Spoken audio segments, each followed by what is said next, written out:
Welcome to Mickey Study Circle channel. In this video, we shall see how to perform the stress analysis of a bar of constant area using the Ansys Workbench software.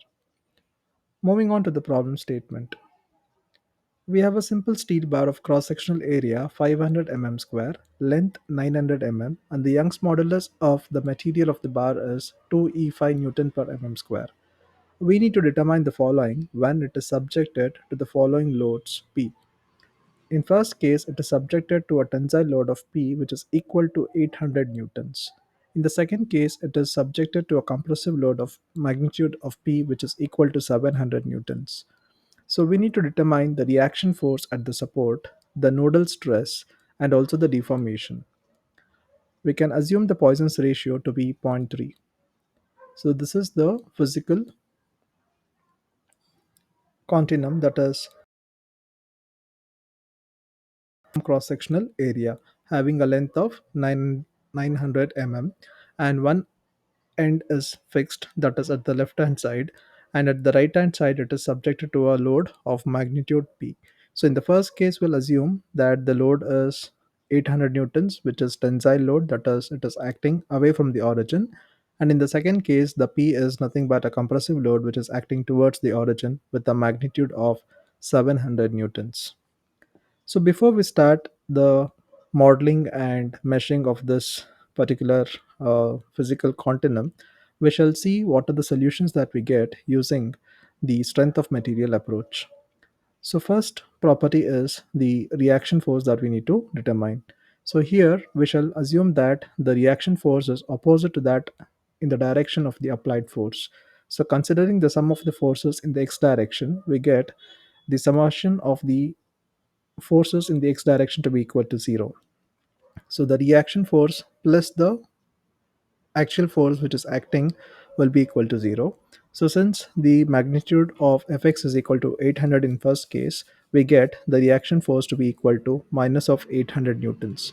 Similarly, in the second case, when we apply a compressive load of P is equal to 700 newtons, repeating the same steps, we get the magnitude of the reaction force to be equal to 700 newtons, but in a positive direction because the compressive forces acting towards the origin, which is considered to be negative. The next parameter that we are going to calculate is the deformation.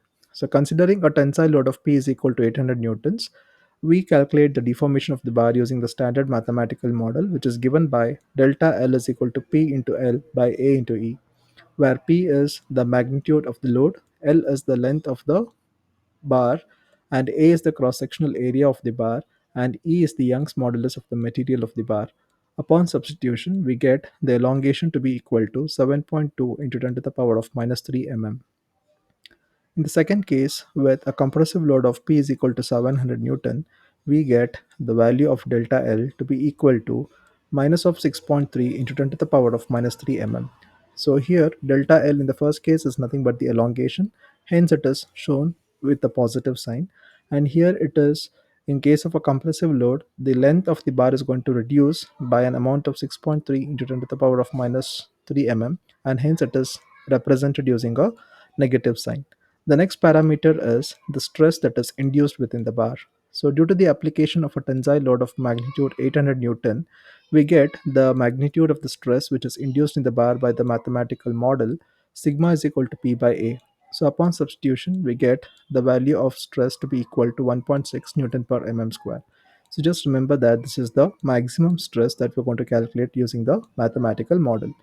Similarly, in case of a compressive load of P is equal to 700 Newton, we get the magnitude of the stress induced to be equal to 1.4 Newton per mm square.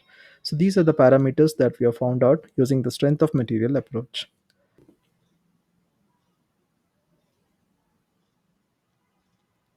So this is the interface of the Ansys Workbench. So now let us select the type of the analysis systems.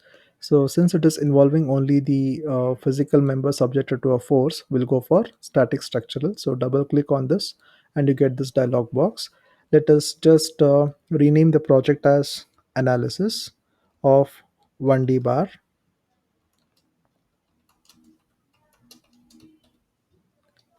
click enter, and you can just see that the project has been renamed. So now here we have got the second step as engineering data. So let me select engineering data. So just double click on this engineering data. So here structural steel is by default defined. So let me go for adding a new material. So I'll just call this as material 1 and press enter. So the material 1 is entered now.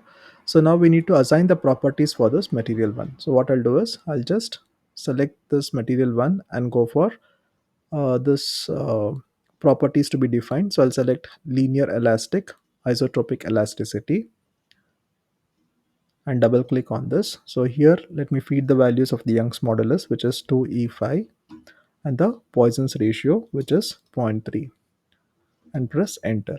So by default the bulk modulus and the shear modulus are calculated. So for the material one, the properties of Young's modulus and Poisson's ratio is assigned. So we'll close this engineering data. Now we'll go for creating the geometry. So let me just select geometry and right click. So it is going to show me two options. One is to create a geometry using the space claim geometry, and the other one is through the design modeler geometry. Let me pick up the design modeler geometry. So selecting this will further lead us to an interface wherein we are going to generate a 3D model of the physical continuum. So let me select the XY plane and click on this look at, so that it is going to appear normal to the screen like this. Now from the modeling mode, let me switch over to the sketching mode, select the line option. So before that, see the meters is the default unit. Since the dimensions for all my physical continuum is in mm, let me select millimeter. So go for line option and let me begin constructing a line. So from the point, so the moment I place my cursor on the screen, it is going to show the letter P indicating the point begins from there. And next, if I draw a line along the x-axis, H indicates it is a perfect horizontal line. So the line is drawn. So let me go for assigning the dimension. So go for dimensions here. By default, general is selected. So just select this line and it is going to show the dimension as h1. So here we need to assign the value of h1. So select h1 here and enter 900. So this is the dimension of the bar. The length of the bar is defined. So now this part is over, and after every step click generate. So we have assigned the dimension for the line that is generated.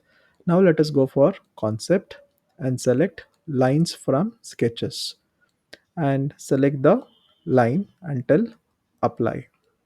So ensure that you have selected the sketch one and clicked apply, after which again we click generate. So the line one is defined completely now. So a part is going to be evolved from this line option. So that is why you get to see one part, one body option after we have clicked generate. Go for concept again and define the cross section. So let us select cross section and select the rectangular cross section. So since the cross-sectional area is 500 mm square, we need to assign the values of base and height in such a way that the product is going to be equal to 500 mm square. Here I'm going to select a combination of 25 and 20. Even 5010 is also fine. So here I'm going to select 25 and 20, the combination of which, that is base into height, is 500 mm square. So I'll select generate. So now the rectangle one is generated now. So let me just open this line body now. So cross section not selected. So click on this and select rectangle one, which is predefined. So select rectangle one and tell generate. So now for this line, I've assigned a cross sectional area of 500 mm square. In order to check that, just go for view and select cross section solids, and you get to see the rectangular bar that is generated from the line. So this completes the modeling part. So now we'll close this application of geometrical modeling. Now we'll go for meshing and the other boundary conditions and loads application. So which is done in model. So double click on model. So by default, it is going to import the 3D model from the geometry that is created.